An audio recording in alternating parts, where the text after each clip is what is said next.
make a room feel homey and uncluttered, I spread things out. I always, you know, with my little curios books, I like to stack, and layering is super important. It does take a trained eye to really layer pieces. You know, books is a nice thing. If you have an etagere, if you look around our show house within a showroom, we have a couple etageres and a lot of little pieces.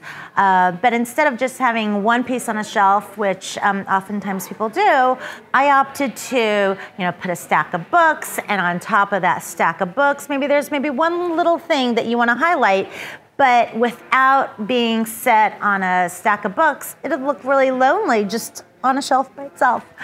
You know, I normally juxtapose like a little bit shiny with a little bit of texture, some organic pieces.